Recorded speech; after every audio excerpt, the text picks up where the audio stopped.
Welcome back, Raider Nation, to another edition of Silver and Black Today, an Odyssey Sports original podcast, also heard on the radio. Hello to our radio audience in Las Vegas, listening to us on 101.5 KDON and 840 KXNT.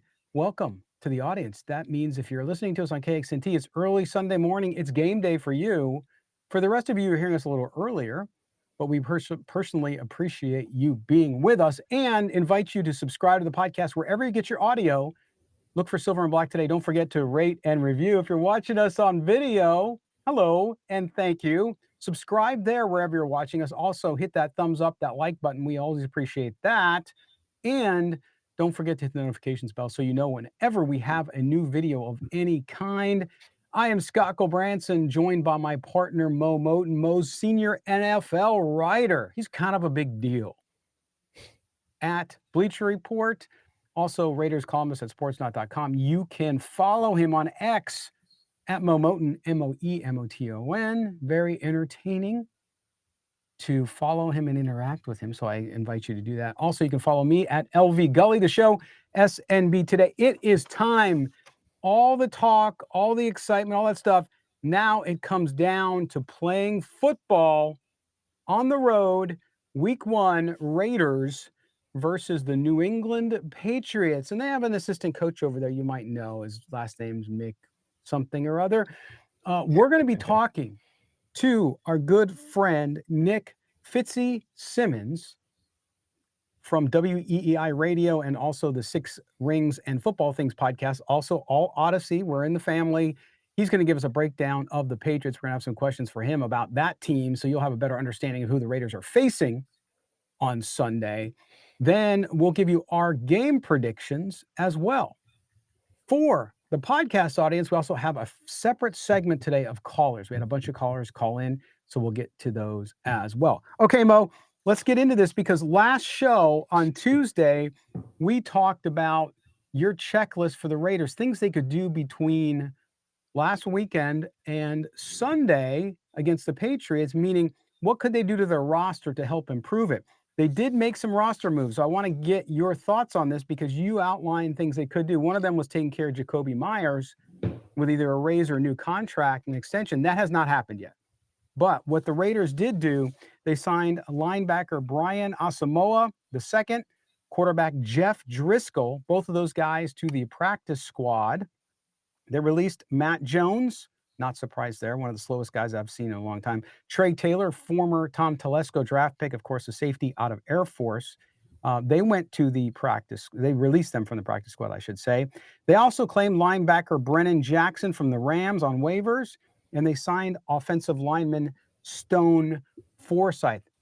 If you notice, no defensive backs in that one. So, Mo, the signings they did do, Asamoah, Driscoll, Jackson, and Forsythe. Forsythe, obviously, depth at offensive line, always a good thing. But when you look at what they've done in this week, and again, we're recording this early on Wednesday, so they still could make some moves. But as of right now, how are you feeling about your checklist and what the Raiders have done to address some of those issues? Still waiting for the veteran safety to come through. Justice Simmons, as we're recording this, is still available. Jordan Whitehead, as we're recording this, is also still available.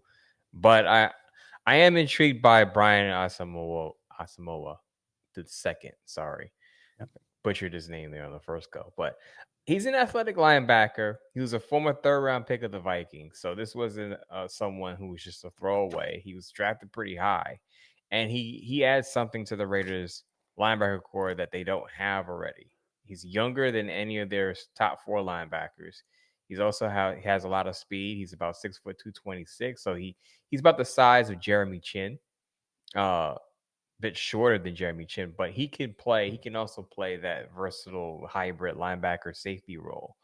And he's going to probably have to earn his keep on special teams as what he was with the Vikings.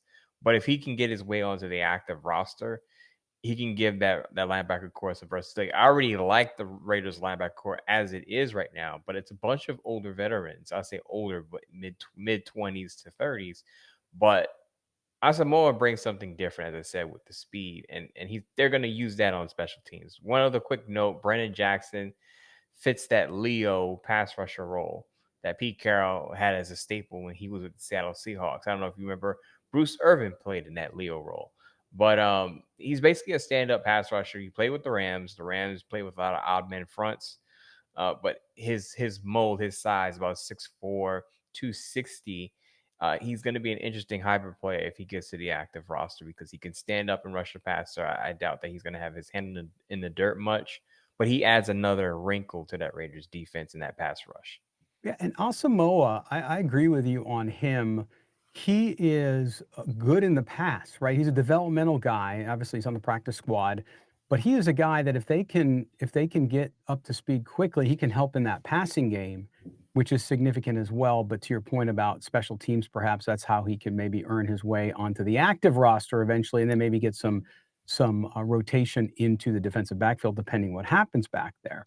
But the other one too, Jeff Driscoll, the quarterback, this put into question what was going to happen with Cam Miller. We now know Cam Miller still with the Raiders as well. Jeff Driscoll, we talked about this all the time on the show because people are like, Jeff Driscoll, what the heck, blah, blah. But if you connect the dots, remember relationships, prior stops of coaches, GMs, and so on. Jeff Driscoll was drafted by whom? Chip Kelly when he was with the 49ers. Ba, ba, ba. So clearly, you got to figure there Chip Kelly had some input on signing him and having that quarterback there, somebody who maybe understands his offensive playbook. Not that Jeff Driscoll has, unless something goes terribly wrong, any chance to see the field at this point. But interesting that Chip Kelly and the Raiders go to a guy and sign a guy at quarterback that has experience in the system. Right. So usually, if you want a emergency third quarterback who can be effective, because that's what he will probably be behind Geno Smith and Kenny Pickett, you want a guy who can come in right away and operate the offense. Cam Miller hasn't proved that he can do that yet. He had some blunders in the preseason after his preseason debut. He's still very young. They had him on the practice squad. Cam Miller isn't going anywhere. They're both on the practice squad right now, Cam Miller and Jeff Driscoll. But Jeff Driscoll is going to be the guy that steps in case there is catastrophe at the quarterback position and your top two guys are out. Yeah, nobody wants that. Back to the cornerbacks, safeties, defensive backs on the Raiders and the big question mark there. A lot of people now kind of couching it as, boy, this might be the worst defensive backfield the Raiders had in a while. I think it's too early to say that. Lots of questions and doubt, perhaps, and that's fine. But we've also seen various interviews this week with Pete Carroll. Pete Carroll continues to sort of double down and feel like he's got what he needs. And then you look at the history. Again, we're history professors here today. We go back to Pete Carroll and what he's done with defensive backs. And this kind of fits that mold of going with guys who maybe people overlook or don't think are ready to start or not as good as the coach thinks they are. But if you look at the history of Pete Carroll and what he's been able to do with those positions and with those players, he's got a pretty good track record. He's got a pretty good track record. I will say that I'm one of those people that think it could be one of their worst cornerback groups because we're prognosticators on here too. We Absolutely. make predictions all the time, so it's okay to have an opinion either way. But as I said, if you're looking at this depth chart, and I know it's unofficial right now, but you cannot tell me that before the season started that you would feel comfortable with Eric Stokes and Caillou Blue Kelly as your top two boundary cornerbacks. There's no way you can look at me with a straight face and say, yeah, I would definitely be comfortable with that. Now, you could say that knowing that Pete Carroll has a good track record, as you said, with defensive backs. But when you're looking at the talent on this football team and the proven experience, it's just not there. So you're leaning heavily on Pete Carroll's ability to develop defensive backs and develop them quickly because let me tell you, if the Raiders start slow, and I've said this before, they have a schedule where they can start pretty quickly and get a good start. If they start slow because of their secondary, then you'll start to hear people blame Pete Carroll for this and say, "Oh, he was, he overestimated his ability to develop those guys." Now, so as you said, we'll see what happens, but I do have my major concerns about the cornerback group. And we've already revisited the Jacorian Bennett trade to the Eagles, but would you feel better going into week one if Jacorian Bennett was one of those corners? No, because if he's not a fit for Pete Carroll's system, he wouldn't have been playing anyway. And that's been my point from the beginning. If the Raiders weren't going to play him because he wasn't a system fit for Pete Carroll, then you trade him. it's best to trade a player before he starts rotting on the bench because teams are not going to give you anything for him if they obviously see he's not part of your rotation, he's not part of your system. Now he had been slipping on a depth chart before they traded him anyway, so there was some idea that he was third or fourth on the depth chart. But did get Thomas Booker the fourth, who unofficially is listed as a starter. So we'll see how that works out, and we'll be able to judge that trade a lot better at the end of the season. And we see also somebody who we kind of liked and thought maybe he was coming along, to Cameron Richardson, second on the depth chart there. There's a guy that you thought would compete for a starting role. He doesn't win out there. Not only are you concerned with the starters, but then the depth in that defensive backfield, because guys get injured, God forbid, but they do get injured, they get banged up and so on, especially as the season goes on. I just can't imagine, but I understand going into week one, you're going to see how it goes. Now, if Drake May goes out there and torches them for 375 yards or something crazy like that, then instantly, John Spytek before the game's over is going to be on the phone to some agents to try to get some guys in. But I don't think that they will have a very long time or space in between game one and going out and bringing guys in. I sent you a note yesterday because I said, hey, they didn't bring anybody in for tryouts. Now, that's the NFL reports transactions twice per day by 5 o'clock Eastern, of course. And so maybe they did bring somebody in later and we'll see it on the report today. But are you concerned about that at all, that they haven't brought anybody in at all? Even to think of just to work guy, because we talk about this every season. You bring guys in to work them out just to see them so that, hey, you might not sign them right now, but later down the line, you might be interested if they're still available. Let's also remember that when they brought in Shaquille Griffin, who's now on the Seattle Seahawks practice squad, and you can sign guys off of other teams' practice squad. So if they really need a veteran and Shaquille Griffin is still in the practice squad by the time they realize, oh, we overestimated our young talent, they can always just pluck someone off of the practice squad. I would assume Shaquille Griffin is one of those names, being that they did work him out, I believe, in June before they took a break after mandatory minicamp. So not panicking or hitting the panic button yet on the talent pool, but I would prefer them be, again, proactive in addressing that position with veterans than reactive. Absolutely. Okay, now we talk about Pete Carroll. We just talked about his trust and faith so far in those defensive backfield as how it's made up as of week one. But Pete Carroll, as a head coach going into this first game, Raider Nation is the most passionate fan base in all of sports. So they live and die with this team. And so if the Raiders go out and don't start fast, don't perform well, don't win against New England, we're going to see a lot of fans are going to be upset. But right now, the attitude, and even from the chat, I was diving into the chat on our last show on YouTube, and we had a lot of folks talking about how excited they were. They're most excited since 2006, and all sorts of kind of superlatives around their own fandom. But when you look at how important is this game? He's a veteran coach. He's won a Super Bowl. He's got, we know who Pete Carroll is. We know he's going to be a Hall of Famer, all that stuff. But how important is it for him as head coach to come out and have his team look? Wins and losses happen, and it goes down. It's on the road. It's a tough game on the road, even though a lot of folks out there I talk to think that the Raiders can just beat the crap out of New England, because who's New England? What have they done? The reality is it's a road game in the NFL. It's also a West Coast to East Coast game, very difficult for teams to win, 36% win percentage on the road when they do that. But you look at this, how important is it for him too, from a coaching perspective, to get his Raiders era and career started off on the right foot?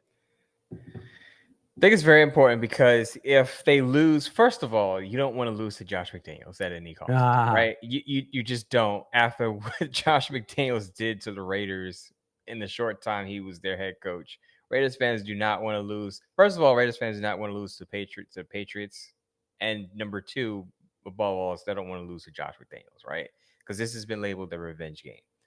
But I think getting off on the right foot in your first game, new regime, it's very important for the confidence level and to kind of rein in fans and say, hey, we're on the right track. Because if you go out there to New England and get blown out, all that optimism that you just talked oh about, yeah, Scott, yeah. out of the window. The Raiders either have to preferably win the game, obviously, but you can't go out there and get blown out. And I think that would kind of deflate things, even though it's not, you can't use it's a must win. I wouldn't go that far. It's week 1 of the season, not a must win, but it'll be great for the confidence level of the fan base being after what the Raiders been through last season with the previous regimes. I will say this, Scott. There is a positive nugget here that I wanted to point out, and I think it's important. Pete Carroll's teams have won 8 consecutive games in their first trip of the season going east. Whoa. So in that first game that Pete Carroll's teams have traveled east, they've won that game. And this is not just Geno Smith playing indoors against the Lions, because that happened twice. But this is also going back to Russell Wilson. So that stat tells me, and I got that doing my digging over there at Bleacher Report, is Pete Carroll has his teams ready to travel, at least at the beginning of the season. That first game going east, Pete Carroll has a knack, his teams do, for winning those games. So I feel good about the Raiders. All right, there you go. We're going to step aside for our first break. A reminder, our video all season long brought to you by our good friends at Sleeper and Sleeper Picks, where you can get a $100 deposit match up to $100 by using the special code you can only get here, and that's GENTY. My man Ashton. GENTY. Use the code GENTY. Get a $100 deposit match at Sleeper right now. We're going to tell you more about that during the break.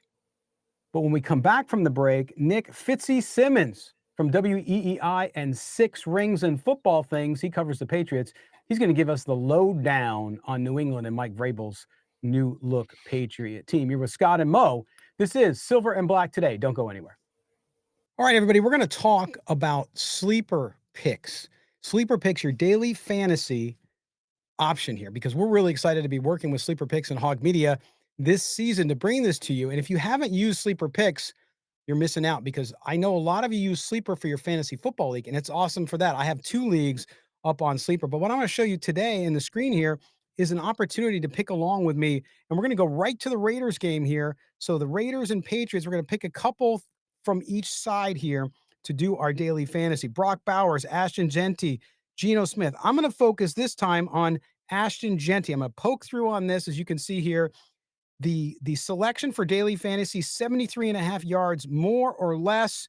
You got people going with more. I like that. I think Ashton Genty in this game, will he get 100 yards? I don't know, but will he get over 73.5? Absolutely. I like also over 50 rushing yards. As you can tell there, you see the popularity of the selection here with Sleeper Picks and daily fantasy, and you can do it there too. I also like him to score a touchdown over the half rushing touchdown. With this one, I think I'm going to go with the touchdown on that one. So let's select Ashton Genty will score a rushing touchdown. All right, so we got that one. We're going to go out of Ashton Genty, and then we're going to go to Geno Smith. Will Geno Smith get 224 passing yards? 63% of people out there say yes. I like that one. Also, over 200 passing yards. That's the popular one here. I like that as well. I'm going with that. Geno Smith, daily fantasy pick of mine, over 200. So 200 plus passing yards against the Patriots on Sundays. You can see right on the app there as well. So we go out of there. Now we're going to go over to the Patriots. Trayvon Henderson, the kid out of Ohio State. I like this guy. The Raiders' run defense played better in preseason, but I'm a little unsure. Will he get an anytime TD in this game? I like this one as well. They have popularity wise the hottest one. Not a lot of people taking action on Trayvon Henderson. I'm telling you, you should. A lot of people have 2+ anytime touchdowns. I don't believe in that one. I'm going to take one there as well with Trayvon Henderson for the Patriots. Now, we look at other options with Drake May. Drake May, we know we talked about on the show, Raiders pass defense, 216.5 passing yards. Absolutely. I like best here, though, is the 175. That's the most popular at 1.117 times, excuse me, here as well. So you look at that. Now let's go look at our entry. Here's my picks. Genty over half touchdown. So he's going to score a touchdown. Then you have Geno Smith, 200 plus passing yards. Trayvon Henderson for the Patriots, 1 anytime touchdown. And Drake May, 175 plus passing yards. If we bet $5 on that, you're going to win $36.80. So if you pick those 4 correct in your daily fantasy on sleeper picks, you're going to win 3680. Or you can flex it. And if you get 4 correct, you're going to win 1860. If you get 3 correct, you're still going to win $6. So there you go. You can even go down to $1 to win 7 if you get the max with all correct. So again, this is your opportunity to check out what I think is the best and most fun that you can do. The Sleeper app and Sleeper picks here for the Raiders games and players and all games and all sports, frankly. But you can see the bets here. Excuse me. You can see the picks here for the Raiders. So make sure you do that. And again, if you use the promo code GENTY, that's right, promo code GENTY, we're going to match your first deposit up to $100. That means you'll have $200 to do daily fantasy picks with, including the Raiders game on Sunday against the Patriots. So do that. Again, GENTY is the code.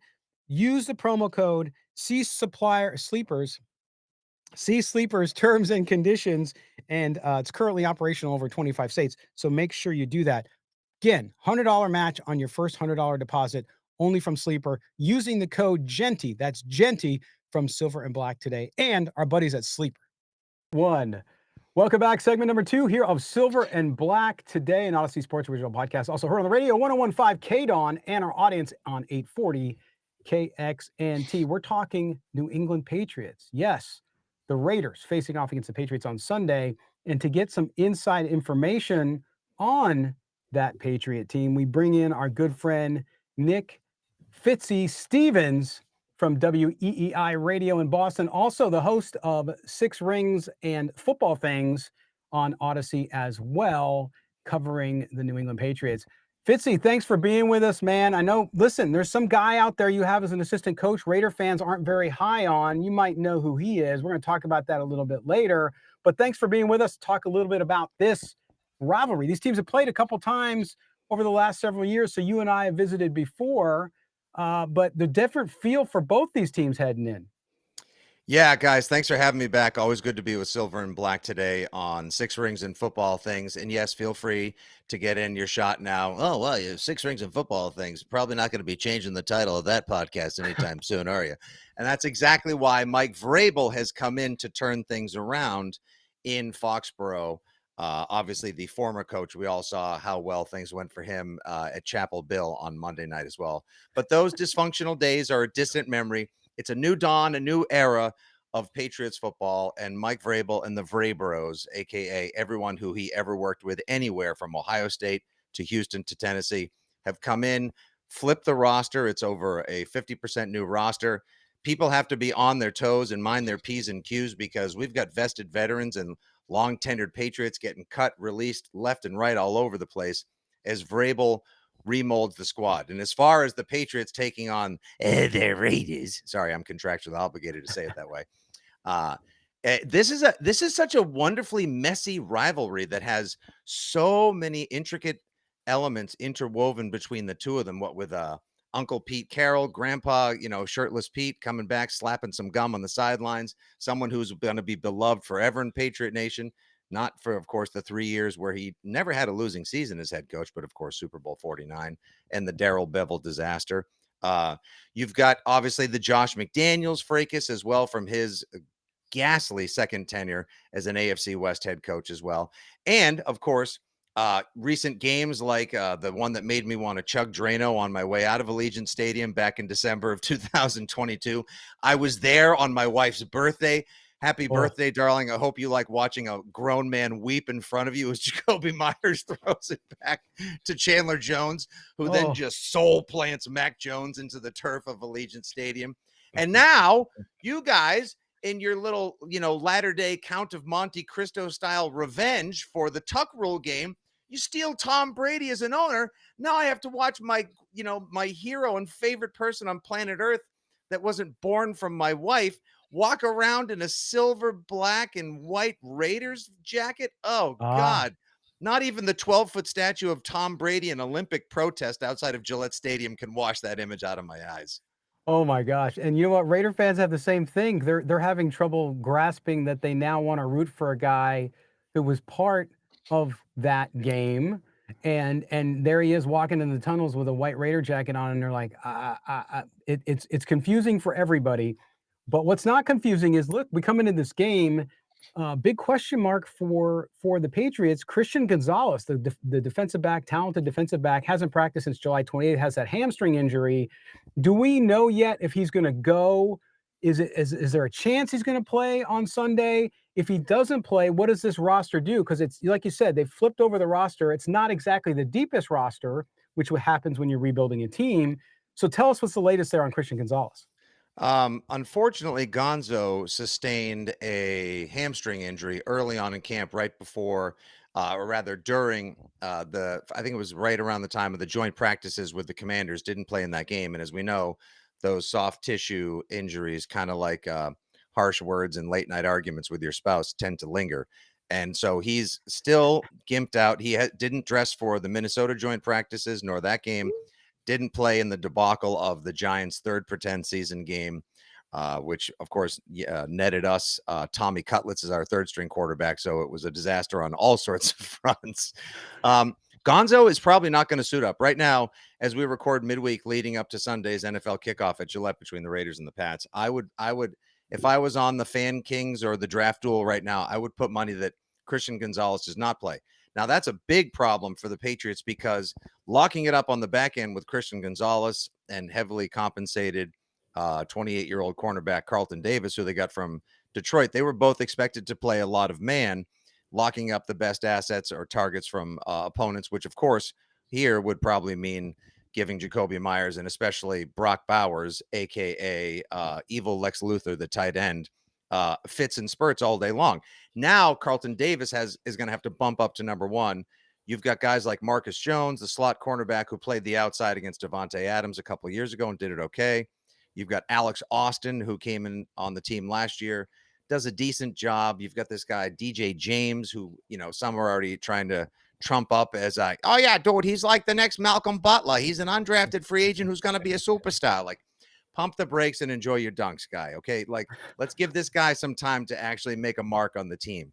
So it's now a bunch of question marks. And as far as the safeties go as well, we spent the entirety of the offseason thinking that Kyle Duggar, who infamously picked off Derek Carr on the 2-yard line in the Allegiant Jacoby Myers game a couple years ago, we thought he was going to get cut. He makes the team. But then Jabril Peppers makes the team, gets announced at the team dinner, and a day and a half later is served as walking papers as Mike Vrabel and Terrell Williams go for a faster, they keep talking about lighter, faster, quicker, meaner defense. Guys like Jabril Peppers who wake up and have a bowl of violence with milk and strawberries every morning. You would think he would always fit on a Mike Vrabel defense, but no country for old men there. So they're going younger and lighter and faster. I think you guys coming in with the speed of your receivers as well. Genty, who's a nightmare on ice, no matter when he gets the ball and how he gets it. Obviously, all world best tight end on planet Earth right now, Brock Bowers and Jacoby Myers. This should be a fascinating test for a secondary in transition on the Patriots. So let's get to some positive injury news on a positive front. Stephon Diggs expected to play according to reports. You can probably thank Cardi B for getting him ready for that one. But other than Stephon Diggs, who do you think could step up in that wide receiver core? I know DeMar Douglas was a big part of that offense, but his numbers relatively modest for a number one in the slot. I heard a lot of good things about Kayshon Boutte. You got two rookies in Kyle Williams, Efton Chisholm III, all-season darling. How much Josh loves like the little like it looks like Efton Chisholm was bought at like the Five Below in the discount Danny Amendola section. You know what I mean? Like he just looks like he's been produced at a factory that has churned out Patriots receivers for forever.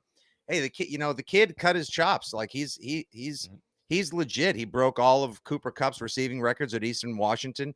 He grinded all the way through, was in all the pretend season games, did a great job. Mike Vrabel talks more not about just his ability to get open and how he looks like an ideal slot receiver in a McDaniels offense, but talks about his playing strength and that the kid's tough for somebody who's 5'10" and probably $165 with 2 phone books and bricks in his pockets if he's soaking wet head to toe. I don't think he's going to have significant impact from Jump Street, who I would look to possibly be an issue. I'll give you 2 guys. One, you mentioned Kayshon Boutte. The guy has done a great job redeeming himself from being a late round draft pick in 2023, never really makes a mark under Belichick, comes in last year, and with that tire fire of an offense under one and done Gerard Mayo and Alex Van Pelt, actually establishes himself as probably the most consistent target for Drake May in his 2/3 abbreviated rookie season. Most of the analysts, football guys, and beat reporters that we speak to on the radio and that we see down at the stadium all agree that he had by far the best offseason, is acting with a level of maturity for someone who wants to make that classic year 3 receiver leap. So he might be the best guy on the outside, not named Steph Diggs. And the other one is going to be Travion Henderson. While he might be listed as third on the Patriots running back depth chart, he's going to be number 1 in the hearts of Pats Nation and number 1 on the Raiders public enemy list on Sunday, because this kid, every time he touches the ball, we have not had a running back that has his sort of immediate get up to go type of speed. Like, he touches the ball and it's on. He's electric immediately. Like, watching, he's just got this extra little burst to him as well. Never put the ball on the carpet at Ohio State. He's going to be used in the kickoff game.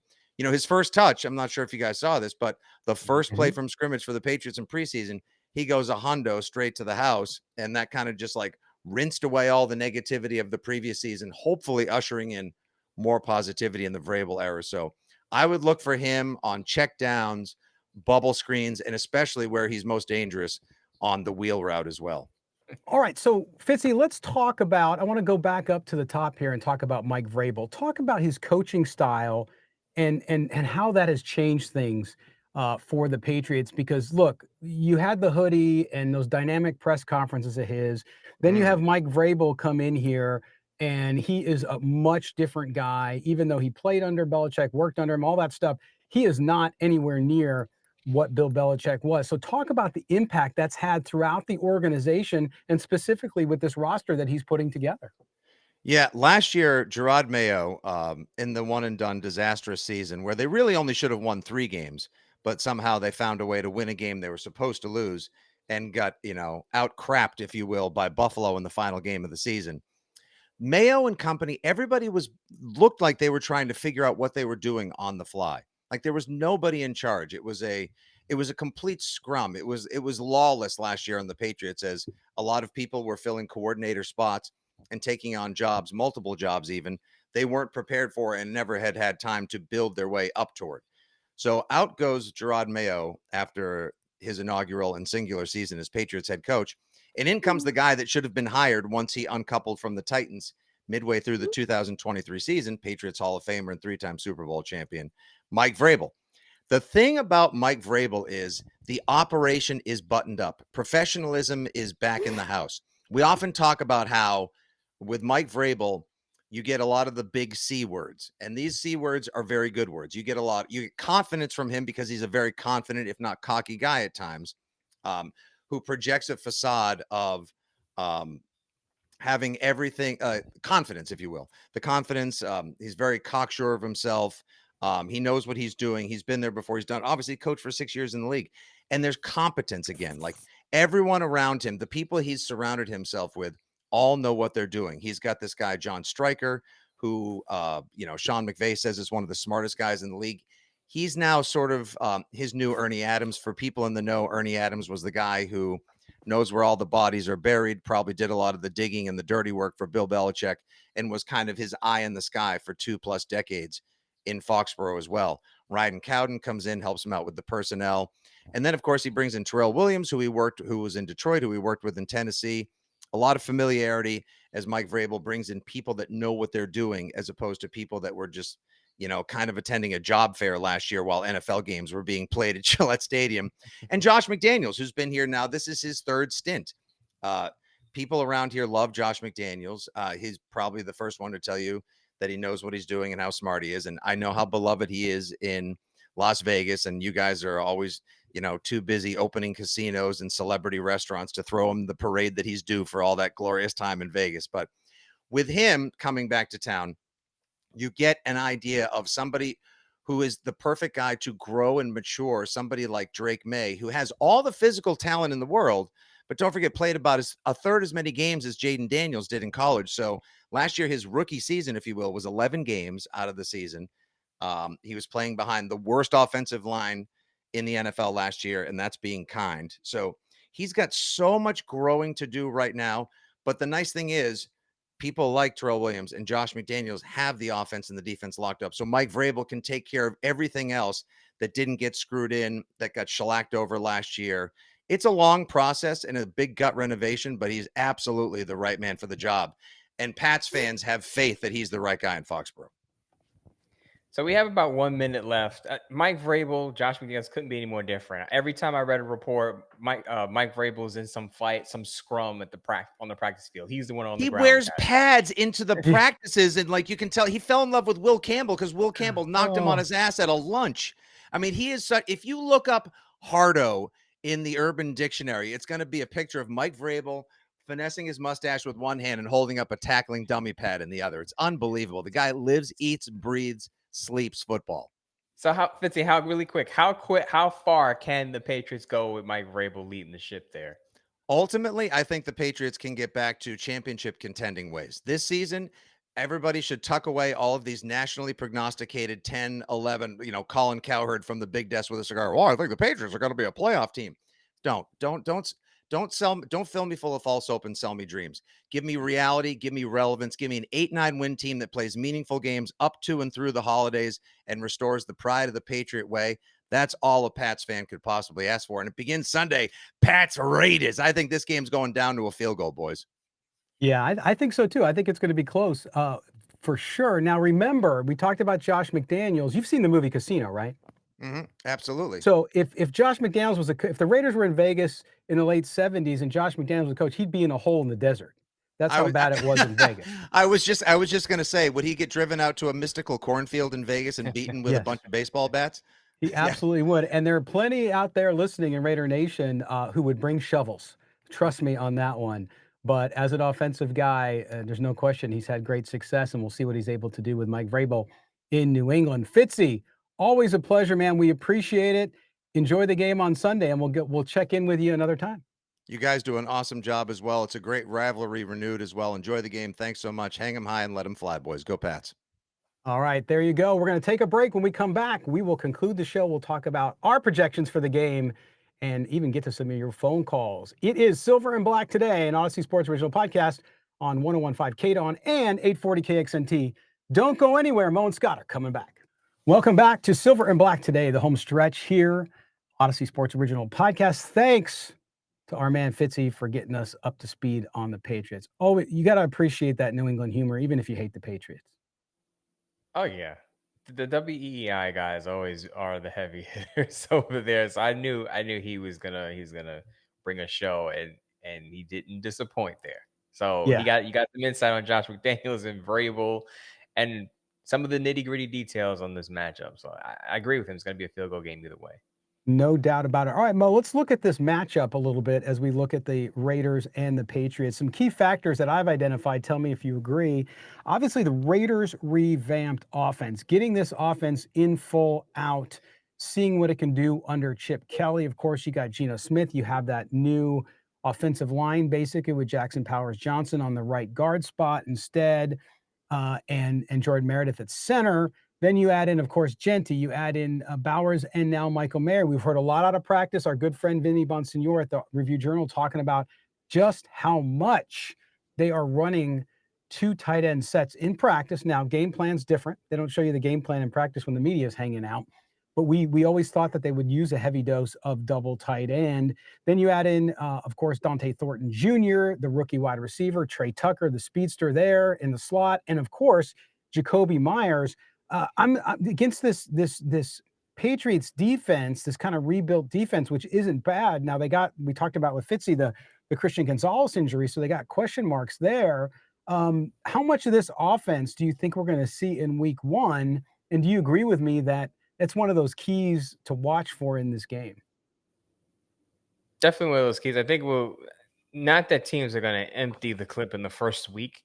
But I think you're going to see more Chip Kelly's creativity, obviously, compared to the preseason, because Pete Carroll said they're going to keep it very vanilla there. So I think we'll see a lot more of Michael Mayer. I'm intrigued by the two tight end sets because As I've said, I think this is what we expected last year into Luke Getsy, but Luke Getsy just wasn't experienced enough, just wasn't polished enough as a play caller to fully utilize Mayer and Bowers together. Now, I know Mayer missed some time with some personal issues, but I think we'll see Mayer and Bowers on the field together, especially with the youth of the wide receiver core. Yes, Dante Thornton Jr. will play a lot, but I don't think Jack Bech is nearly ready. And then you can rotate your top wide receivers with Trey Tucker involved, and again have Michael Mayer more incorporated into the offense, specifically in the red zone. I think that's where Yeah. he's gonna make a big impact inside the 20. The Raiders don't have to run Ashton Jeanty all the time. They can toss it up to Michael Mayer in those close quarters and hopefully can come down with those contested catches. Well, and you have the flexibility to put Bowers all over the field, right? I mean, you can put him in the slot, you can put him outside, you can do all sorts of things. So to your point about Besh not necessarily being ready, I think that Michael Mayer, I really think he's one of the big secrets to this season because of what he's able to do and where you're able to then put Bowers. So it'll be interesting. Now the line play, we talked about the offensive line and it's kind of rebuilt there with some familiar names.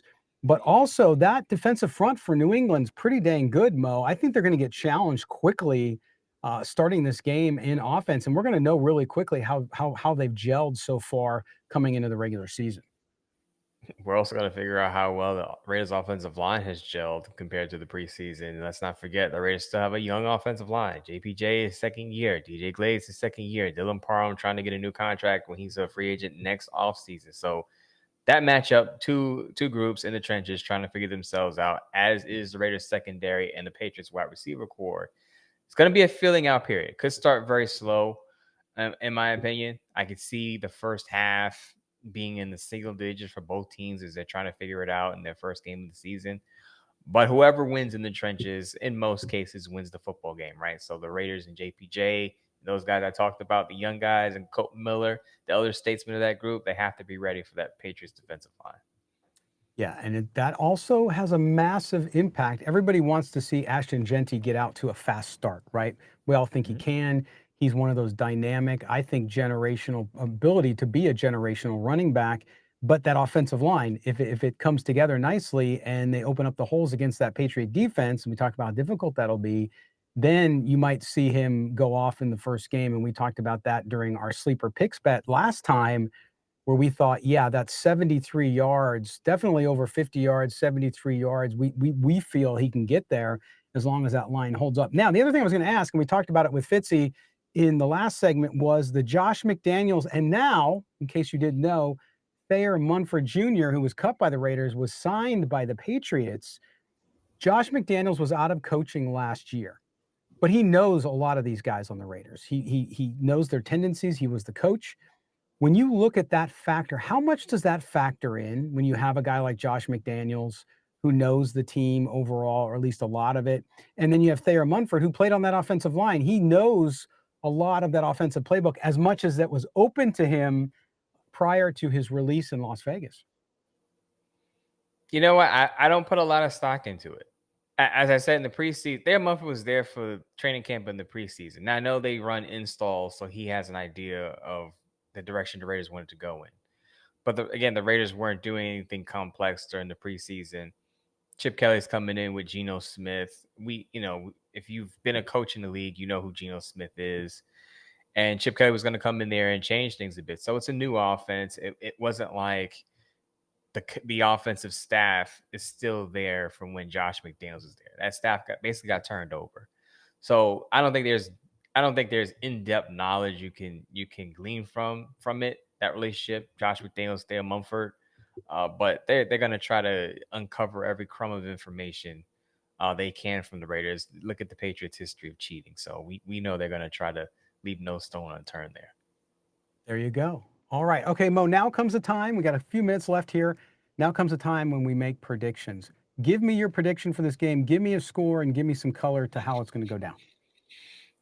23-20 Raiders. As I said, I think the first half is going to be really slow for both teams as they're trying to fill themselves out, fill each other out in the first half.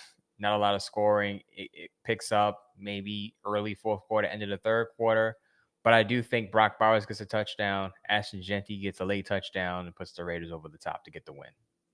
There you go. I'm going a little higher scoring, right? I'm still uncertain about that Raider defensive backfield.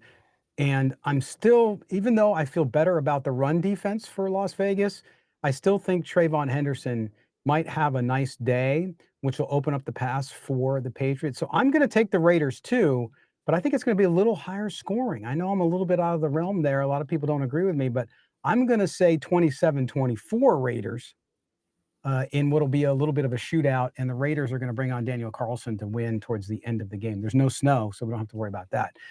So I got the Raiders as well. So there you go. Raiders, both winners in our book against the Patriots in New England. All right, that's going to wrap up the show on the radio side. We do have a caller segment. If you want to hear the caller segment, guess what? Go subscribe to the podcast feed and you'll get it there. But we're going to check out for our radio audience and for our podcast audience. Just listen to the next segment. We appreciate you being here with Silver and Black today on the Odyssey Sports Network. Of course, we are an Odyssey Sports original podcast and heard on 101.5 KDON and 840 KXNT in Las Vegas. Enjoy the game, everybody. We'll be back live after the show up on YouTube. After the game on YouTube, myself and Murph from Raiders Fan Radio. So if you want to join us there, you can do that. Also join Mo right after the game on the Bleacher Report app, live app, where he'll get his take on the game as well. For our producer, Mike Rabier, and our radio producer in Las Vegas, Mark Bonilla, I'm Scott Gulbransen and Mo Moton with you. We'll talk to you guys next week. Take care. Okay, had to get out of that quick. All right, that gives us about 10 minutes. Oh, no, we got a little longer. Okay, here we go. In 3, 2, 1. Welcome back, Raider Nation. This is your overtime segment. Yes, your calls on the Silver and Black Today podcast, the Odyssey Sports original podcast, as well. An extra segment for you today since we had to do stuff for the radio, including an interview. We're going to get right to your calls. And we're starting it off with my man, John. Here's John.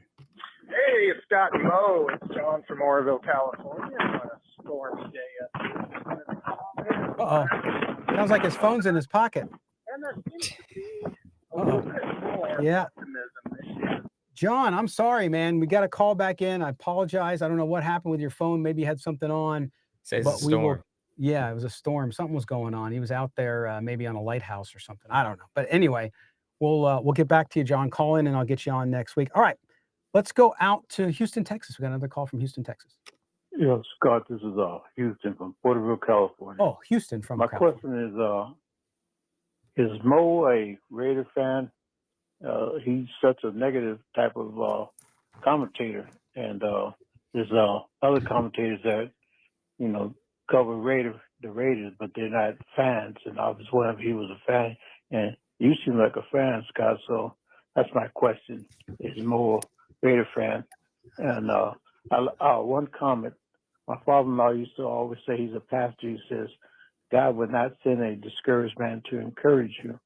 And it seems like Mo was always discouraging, especially with our corners. He never explains why we have the worst cornerback room. Just because they're rookies doesn't mean they're the worst, because I'm pretty sure Philadelphia Eagles did a fairly decent job of making it to the Super Bowl with young cornerbacks. There you go. Houston, thanks for the call. Mo, you have the stage. So based on the hat that I'm wearing, I probably identify as a Raider fan at some point in my past life. Of course, now I'm a league-wide writer for Bleacher Report. But I find it interesting that I'm being pegged as the non-Raider fan, and then Scott is. But that's a whole different story. Getting to the Eagles, yes, they had Quinyon Mitchell, but Quinyon Mitchell was a first-round pick and regarded as one of the top cornerbacks in his draft class, along with Terrion Arnold. They also had Darius Slay, who's been in the league for nearly a decade, also as a cornerback. So Houston, their cornerback group in Philadelphia wasn't all rookies. It was a top rookie and a vested veteran. But to answer your question in the short term, why I think the Raiders' cornerback room could be in trouble is not just because of the rookies, because Eric Stokes is not a rookie. Eric Stokes has been in the league for 4 years. But Eric Stokes hasn't been able to stay healthy. He missed about 20 games between 2022 and 2023. And he's been just about average to below average as a starter. Caillou Blue Kelly, as I said earlier in the show, is listed as cornerback number 2. doesn't have much experience. Not a rookie, doesn't have much experience. I like Caillou Bukele, but it's a we'll see type of situation with him. You have DeCameron Richardson, who had first team reps early in the offseason. All of a sudden now he's bumped down to the second team along with rookie third rounder Darian Porter, who is a rookie, but it's not just about his rookie status. He's only had one full year as a starter at Iowa State as a starter. So there's going to be some growing pains there. And it's not as if I don't think these guys can grow. But what I'm telling fans, you included, is to be patient. If they get burned and toasted early in the season, it could take some weeks before this quarterback group gets it together. Yeah, and Houston, I appreciate the call, and we appreciate you listening. I find it hard to understand folks, and I'm making an assumption here, Houston, that want to only watch people who are fans of their team. If that's the case, just go to the local bar and talk to other fans. So I did not grow up a Raiders fan. I grew up a Chargers fan, as some people still want to remind me all the time, like it's some big aha, gotcha thing. So it's funny you say that, but we always strive to be objective, Houston. So the idea is not being overly negative. It's being down the middle and saying, well, here's the good things and here's the questionable things. Here's the after games. Here's the good things. Here's the bad things. We have a fan on our show, Murph, on our post-game show. He brings the fan perspective. And there's great fan shows out there. I just mentioned one with Raiders Fan Radio, and there's others too, other guys and gals who do great fan content. And that's awesome. Thank God for that. But our show is not that way. So it's not negativity. Hearing what you don't want to hear doesn't mean it's negative. Objectivity is something that is going by the wayside a lot across a lot of platforms these days. Even though Mo grew up a Raiders fan, he does not come on this show or the writing he does for Bleacher Report or Sportsnaut. He does not do that as a fan. He does that as an objective journalist. So he has to put the fan aside and do that. So that's what we strive to do here. And so, again, I'm fine. Like fan stuff, great. Go watch it. But our show has always been this way. We're not going to just blow smoke up your butt to make you feel good. We're going to give it to you how we think. We're not always right. We're wrong a lot. But hey, that's what we do. So I just wanted to know if Houston, if you're listening, he says I'm always negative. Did Houston hear my prediction for the game this Sunday? Did he hear that I predicted the Raiders to win? Houston, did you also hear when I talked about how I like the offense and Chip Kelly and how I think it's going to gel with Michael Mayer and Brock Bowers? Did you hear that, Houston? Because I find that, and I'm not picking on you, Houston, but I find that people hear me when I'm negative, but they don't hear me when I talk about the positives. It's called selective listening. It's a thing. Look it up. I swear it happens. People hear what they want to hear. And I'm not criticizing you, Houston. I'm not, because I am guilty of it too sometimes. So don't get me wrong. But we love that you call in the show. Even if we don't agree with your assessment, we invite you to call back in and just be yourself and tell us what you think. So thank you for that. All right, now we go out to our buddy Gangsta Raider, our OG caller here on Silver and Black today. Hootie hoo, what's happening? It's Gangsta Raider from LA, the OG. And I got to talk about the two of the weakest points of the team, and they rest squarely on Pete Carroll. Well, first of all, the secondary is the weakest point of the team, and the offensive line is the second weakest part of the team. And those rest squarely on Pete Carroll because he's supposed to be the guru for the secondary, and his son is coaching the offensive line, which I don't even know if he's qualified to do, but he got the job due to nepotism. Now, if the secondary and the offensive line don't pan out and we have a detrimental season, I mean, we have a bad season due to that, or it's detrimental to our season because of the secondary and offensive line, then the vitriol, the disdain, and the disrespect that AP, Antonio Pierce, got last year, I expect Pete Carroll to get the same disdain, disrespect, and vitriol towards him that was given towards AP. Because Pete Carroll got the whole organization behind him. He got the offensive coordinator he wanted. He got the PG as the defensive coordinator. And the specialty that he's supposed to be the secondary looks like crap. And his son, who's coaching the offensive line, is also a question mark. So once again, the two worst parts of our team looks like the secondary and the offensive line, and those rest squarely on Pete Carroll because he's supposed to be the secondary guru, and his son is coaching the offensive line. So I expect the same disrespect, disdain, and vitriol to be sent his direction as it was AP. All right, y'all, keep it gangster, y'all. LA Raiders in the house. I'm gone. All right, there's Gangster Raider. Gangster Raider, listen, man. AP could not coach in the NFL during a game. I don't disagree with him, by the way. It's like, yeah, that's going to be on Pete Carroll as far as the defensive backfield goes. Offensive line, hiring his son. You mentioned that the day he was hired, Mo. So we're right there with you, man, as far as being those two big question marks. Now, we don't know what's going to happen. So I'll see that. But Pete Carroll's bona fides, however you want to call it, versus Antonio Pierce, not even close. But yes, he will deserve criticism if that defensive backfield doesn't work out the way he wants it to.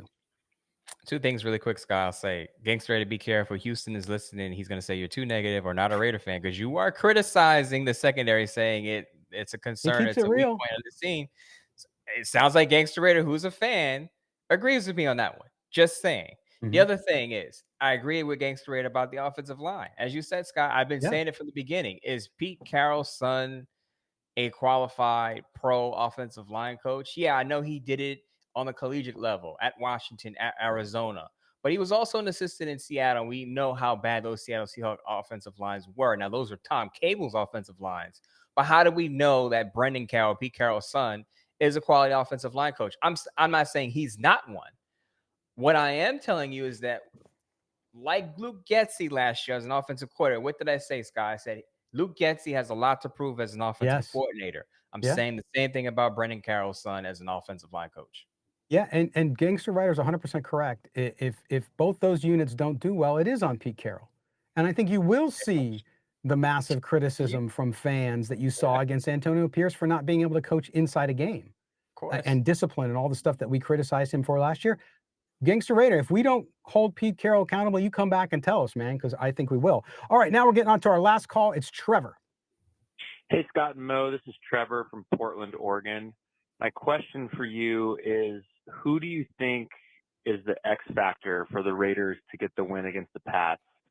I think it's got to be Chip Kelly. I look at this game and we have a superior offense. They have a superior defense.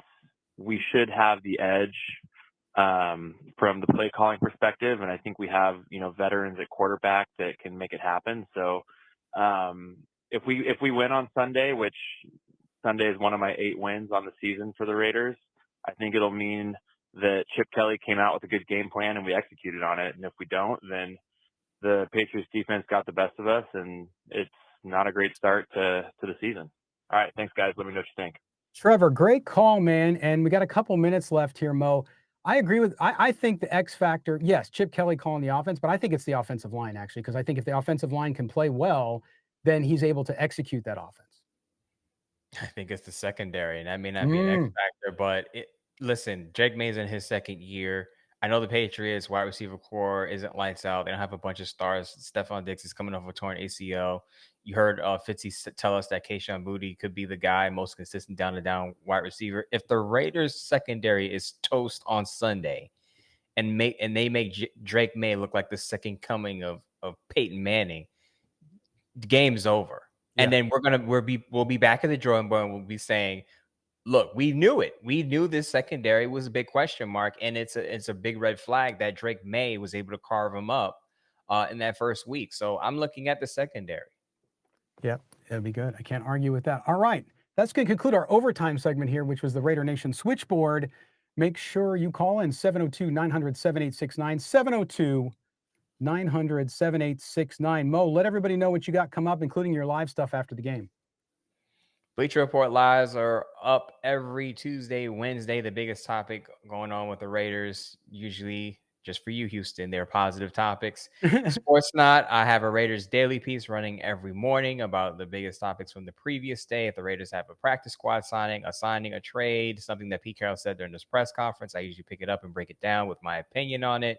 And of course, back here at Silver and Black Today with you, Scott. There we go. We will be back after the game, myself and Murph from Raiders Fan Radio, with a post-game show right after it wraps up. You can watch Mo first. He usually goes on first. Then you come over and watch us and spend some time with Murph, either celebrating a massive victory or cursing the fandom, which is his Raider Nation membership. So we'll have all of that here as well. Make sure you subscribe to the podcast wherever you get your audio. I want to thank our sponsor, of course, Sleeper, as well on the video side.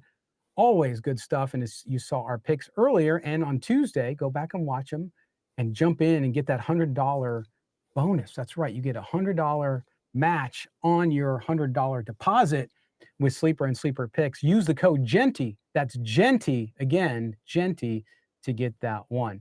All right. For our producers, Mike Rabier, Mark Bonilla, and Moton, are my co-host, my gracious co-host. I am Scott Gulbransen. This has been Silver and Black today. Enjoy the game, everybody. We'll see you right after.